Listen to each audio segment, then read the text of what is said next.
आसान नहीं है मंजिल को पाना, सालों का संघर्ष मायने रखता है। कंधों पर उज्जवल समाज का भार लेकर तत्वज्ञान का दीप जगाना पड़ता है। जी हाँ, कहते हैं जितनी बड़ी सफलता उतना बड़ा संघर्ष।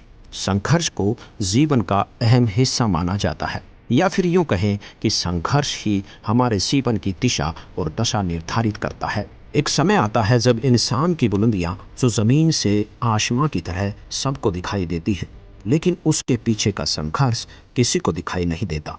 उस व्यक्ति ने इस मुकाम तक पहुंचने के लिए कितना संघर्ष किया, क्या क्या कष्ट उठाने पड़े, कितनी गालियां सुननी पड़ी, ये सब कोई नहीं जानता। सब उसके इतिहास को भुलाकर वर्तमान को देखते हैं। जीवन में संघर्ष तो हर कोई करता है, लेकिन उसका उद्देश्य मायने रखता है। अधिकतर लोगों का संघर्ष धन दौलत परिवार तक ही सीमित रहता है, लेकिन कुछ लोगों का संघर्ष समाज में परिवर्तन से जुड़ा होता है। ऐसे लोगों का संघर्ष इतिहास बन जाता है और फिर इतिहास में उनका नाम सुनहरे अक्षरों में अंकित होता है। ऐसे महापुरुष लोगों के दिलों पर अमिट छाप छोड़ देते हैं और मृत्यु के बाद भी जग में उनकी कीर्ति बनी रहती है। इतिहास इस बात का गवाह है कि जब किसी महापुरुष ने संसार की भलाई के लिए कदम बढ़ाया है, उसे हमेशा संघर्ष करना पड़ा है, जिससे बड़े बड़े परिवर्तन हुए हैं और उन परिवर्तनों के साथ लोगों का जीवन भी सुलभ हुआ है। कहते हैं संघर्ष जितना बड़ा होगा, जीत उतनी ही शानदार होगी। आध्यात्मिक मार्ग में भी भक्तों और संतों ने ऐसे ही कठिन संघर्ष किए हैं और आध्यात्मिक मार्ग में फैले पाखंडवाद को खत्म करने के लिए वे हमेशा सच पर अड़िग रहे। वह दुनिया वालों के जुल्म सहते हुए भी सच्चाई का रास्ता नहीं छोड़ा। उन्होंने ये सब इसलिए किया ताकि पूरे विश्व का मार्ग दर्शन हो सके। गुरु नानक देव जी, रविदास जी व मीराबाई को कौन नहीं जानता। सतभक्ति के लिए समाज परिवार से संघर्ष किया। इनके संघर्ष की मिसाल आज भी दी जाती है। आज भी जग में इनकी महिमा का गुणगान किया जाता है। ऐसी महान आत्माओं की मोक्ष के बाद भी संसार में उनकी महिमा बनी रहती है।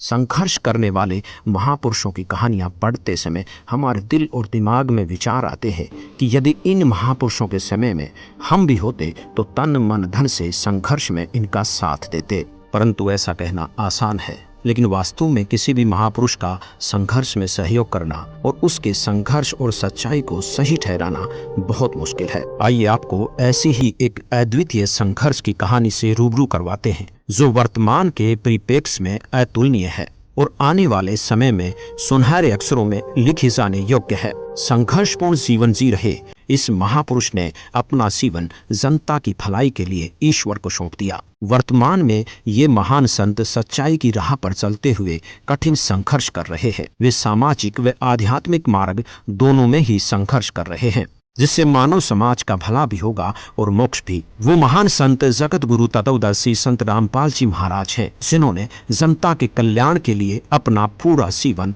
दांव पर लगा दिया। 8 सितंबर 1951 का वो शुभ दिन, जिस दिन संत रामपाल जी महाराज जी का जन्म गांव धनाना, जिला सोनीपत, हरियाणा में एक किसान परिवार में हुआ। बचपन से ही भगवान के प्रति अटूट आस्था होने के कारण हर छोटी बड़ी खुशी पर भगवान का शुक्रिया करना, पूजा करना उनकी दिनचर्या का एक अहम हिस्सा बन गया था। हनुमान जी के परम भक्त होने के नाते हर मंगलवार का व्रत रखते, सालासर बालाजी जाते और हनुमान चालीसा का पाठ भी किया करते थे। इंजीनियरिंग की पढ़ाई पूरी कर संत जी हरियाणा प्रांत में सिंचाई विभाग में जूनियर इंजीनियर की पोस्ट पर नियुक्त हुए, जहां पर 18 वर्ष कार्यरत रहे। फिर एक दिन अचानक संत रामपाल जी महाराज के जीवन को नया मार्ग दर्शन, नई दिशा मिली जब इनकी भेंट संत रामदेवानंद जी से हुई। उन्होंने 17 फरवरी सन 1988 फागुन मास की अमावस्या को रात्रि के समय परम पूज्य स्वामी रामदेवानंद जी से नाम दीक्षा प्राप्त की, जिसके बाद संत रामपाल जी स्वामी जी के सत्संग में ज्यादा से ज्यादा जाने लगे और उस तत्व ज्ञान का जिक्र लोगों से करने लगे। वह पुण्यात्माओं को गुरुदेव स्वामी रामदेवानंद जी के पास ले जाकर नाम दिलवाया करते, घर पर भी रहकर चर्चा किया करते थे। फिर एक दिन अचानक सन 1993 में परम पूज्य स्वामी रामदेवानंद जी ने सदगुरु संत रामपाल जी महाराज को सत्संग करने की आज्ञा दी और फिर सन 1994 में नामदान की आज्ञा प्रदान की।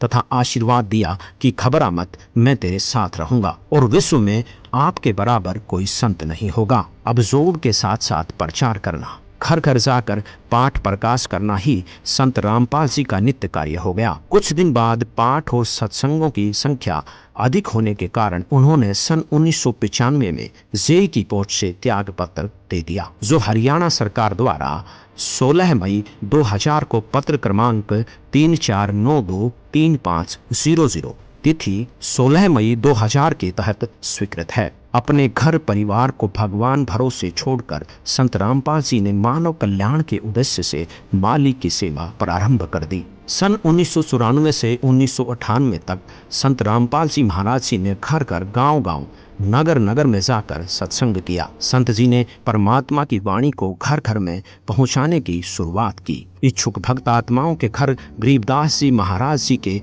ग्रंथ साहिब की स्थापना करते और पाठ प्रकाश करते। धीरे धीरे संत जी के बहुसंख्या में अनुयायी हो गए और सन 1999 में गांव करोथा, जिला रोहतक, हरियाणा में सतलोक आश्रम की स्थापना की तथा 1 जून 1999 से 7 जून 1999 तक परमेश्वर कबीर जी के प्रकट दिवस पर 7 दिवसीय विशाल सत्संग का आयोजन करके आश्रम की शुरुआत की। वह महीने की प्रत्येक पूर्णिमा को 3 दिन का सत्संग प्रारंभ किया। सन 2003 में संत जी ने अखबारों व टीवी चैनलों के माध्यम से सत्य ज्ञान का प्रचार करना शुरू कर दिया और अन्य धर्मगुरुओं से भी शास्त्र विरुद्ध ज्ञान त्याग कर समाज को भ्रमित न करने व सत्य ज्ञान स्वीकार करने का आग्रह किया। परंतु नकली धर्मगुरुओं ने अपनी दुकानें बंद होती देख इस सत्य ज्ञान को स्वीकार करने की बजाय इसका विरोध करना शुरू कर दिया। जिसके बाद जहां भी जिस भी नगर में संत रामपाल जी सत्संग करने जाते,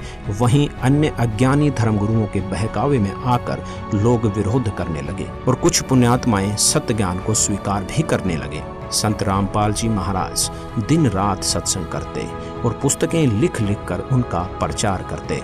उन्होंने सभी धर्मों के साथ साथ आर्य समाजियों के संस्थापक महर्षि दयानंद जी द्वारा लिखित पुस्तक सत्यार्थ प्रकाश के वेद विरुद्ध ज्ञान व असामाजिक तथ्यों की सच्चाई से भी सबको रूबरू करवाते हुए उसका खंडन किया, जिस कारण अपने अज्ञान का पर्दाफाश होने के भय से उन अज्ञानी संतों, महंतों व आचार्यों ने सतलोक आश्रम करोथा के आसपास के गांवों में संत रामपाल जी महाराज को बदनाम करने के लिए दुष्प्रचार करना प्रारंभ कर दिया तथा 12 जुलाई 2006 को आर्य समाज के तथाकथित धर्मगुरुओं ने सैकड़ों हजारों की संख्या में भीड़ को एकत्रित करके संत रामपाल जी को शान से मारने तथा आश्रम को नष्ट करने के उद्देश्य से सतलोक आश्रम करोथा पर हमला किया। पत्थर, पेट्रोल, बम और बंदूकों के माध्यम से उपद्रवियों ने आश्रम में उपस्थित श्रद्धालुओं को निशाना बनाने की कोशिश की। उपद्रवियों का उद्देश्य था कि संत रामपाल जी महाराज सतलोक आश्रम करोथा छोड़कर चले जाएं, अन्यथा आश्रम को ध्वस्त कर देंगे। आर्य समाजी धर्मगुरु यह चाहते थे कि ऐसा सत्संग यहाँ पर नहीं होने देंगे, क्योंकि उनकी दुकानें बंद हो रही थी, सच्चाई समाज के सामने आ रही थी। पुलिस ने उपद्रवियों को रोकने की कोशिश की, जिस कारण कुछ उपद्रवी चोटिल हो गए।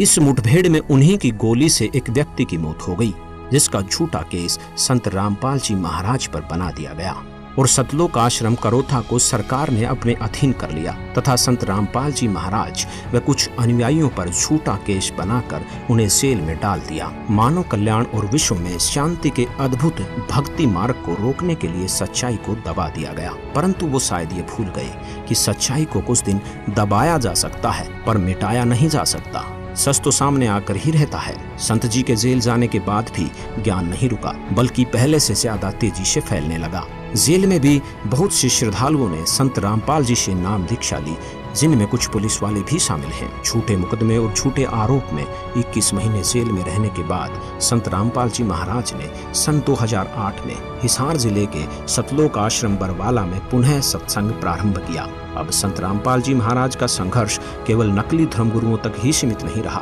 बल्कि समाज में फैली कुरीतियां और भ्रष्टाचार के खिलाफ भी संत रामपाल जी ने मोर्चा खोल दिया। इसी दौरान संत रामपाल जी महाराज के तत्व ज्ञान का डंका देश और विदेश में जोर शोर से बजने लगा और सन 2012 आते आते संत रामपाल जी महाराज के अनुयायियों का काफिला लाखों में पहुंच गया, जिसके साथ ही संत रामपाल जी महाराज ने एक ऐतिहासिक ऐलान कर विश्व के सभी धर्म गुरुओं को आध्यात्मिक ज्ञान चर्चा के लिए आमंत्रित किया। संत रामपाल जी महाराज के अलौकिक अद्भुत ज्ञान के आगे किसी भी धर्म गुरु की ज्ञान चर्चा करने की हिम्मत नहीं हुई और कोई भी धर्म गुरु ज्ञान चर्चा के लिए सामने नहीं आया। जिसके बाद भगत समाज की शंकाओं को ध्यान में रखते हुए राष्ट्रीय टीवी चैनल साधना के माध्यम से प्रसिद्ध धर्म गुरुओं के आध्यात्मिक विचारों और संत रामपाल जी महाराज के आध्यात्मिक विचारों की तुलना विवेचन करने के लिए आध्यात्मिक ज्ञान चर्चा नामक प्रोग्राम चलाया गया, जिसका अभूतपूर्व नतीजा आया और मानव समाज में संत रामपाल जी महाराज के तत्व ज्ञान का डंका घर घर बजने लगा। अब पूरे भारतवर्ष में ही नहीं बल्कि पूरे विश्व में माना जाने लगा कि संत रामपाल जी महाराज के आध्यात्मिक ज्ञान की कोई सानी नहीं है। घर घर जाकर ज्ञान गंगा पुस्तक पहुंचाई जाने लगी, जिसे पढ़कर लाखों की संख्या में लोग संत रामपाल जी से जुड़ने लगे और अद्वितीय लाभ प्राप्त करने लगे। सन 2013 में सुप्रीम कोर्ट ने सतलोक आश्रम करोथा, जो कि 2006 से प्रशासन द्वारा सील कर रखा था, उसको वापस बाइज्जत संत रामपाल जी महाराज को सौंप दिया, जिसकी खुशी में संत जी के अनुयायी आश्रम की साफ सफाई करने के लिए आश्रम करोथा पहुंचे और सफाई करने लगे। परंतु कुछ आर्य समाज से जुड़े लोगों से ये बर्दाश्त नहीं हुआ और वे आश्रम में संत रामपाल जी के अनुयायियों पर हमला करने के उद्देश्य से फिर से भीड़ इकट्ठी करके आश्रम के सामने पहुंच गए। संत रामपाल जी ने अनुयायियों से गेट बंद करके केवल सुमरिन करने को कहा। आर्य समाजियों ने आश्रम पर पत्थरों से हमला बोल दिया। पुलिस भी वहां पहुंच गई, पर आर्य समाज ने पुलिस पर भी हमला कर दिया। परंतु कुछ ही देर में पुलिस ने स्थिति संभाल ली और बाद में आश्रम को खाली करवाया गया। जिसके बाद करोथा आश्रम में सत्संग नहीं हो सका। बरवाला आश्रम में सत्संग प्रचार प्रसार चलता रहा और देखते ही देखते संगत बहुत अधिक बढ़ने लगी। कबीर साहिब जी के प्रकट दिवस पर आश्रम में पैर रखने की भी जगह नहीं थी और संतों की लीला को कोई नहीं समझ सकता।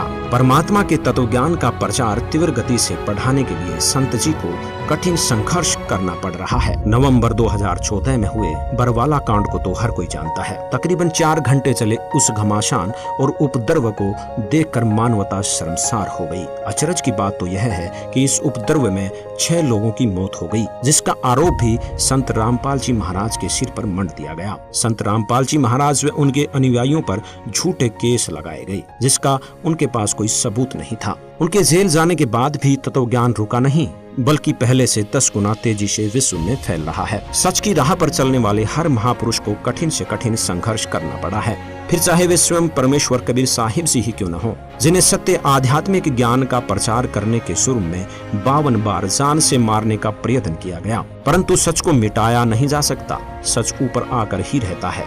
संत रामपाल जी महाराज ने केवल आध्यात्मिक मार्ग में ही संघर्ष नहीं किया, बल्कि सामाजिक कुरीतियों के खिलाफ भी आवाज उठाई। दहेज प्रथा, नशे जैसी कुरीतियों को जड़ से खत्म करने के लिए ये मिशन चलाया तथा विश्व को दहेज मुक्त, नशा मुक्त व दुराचार मुक्त बनाने का बीड़ा उठाया। आज उसका नतीजा भी देखने को मिल रहा है। संत रामपाल जी महाराज जी के जितने भी अनुयायी हैं, वो किसी भी प्रकार का नशा नहीं करते, मांस नहीं खाते, जुआ नहीं खेलते, सट्टेबाजी न दहेज लेते हैं न देते हैं, गाना बजाना, नाचना, ये सब संत रामपाल जी के अनुयायी नहीं करते, जिससे संत रामपाल जी महाराज जी द्वारा एक स्वच्छ समाज तैयार किया जा रहा है। संत रामपाल जी ने एक उदाहरण से स्पष्ट कर दिया कि जिस प्रकार रेल को रोकने के लिए एक अंधा गधा पटरी के बीच में खड़ा हो जाता है, अपनी पिछली दोनों टांगे उठाकर मारता है, उसे रेल नहीं रुकती और वो गधा मर जाता है। इसी प्रकार जो इस तत्व ज्ञान को रोकने का प्रयास करेगा, वो अंधे गधे के समान होगा, जो अपना ही नाश करवा बैठेगा।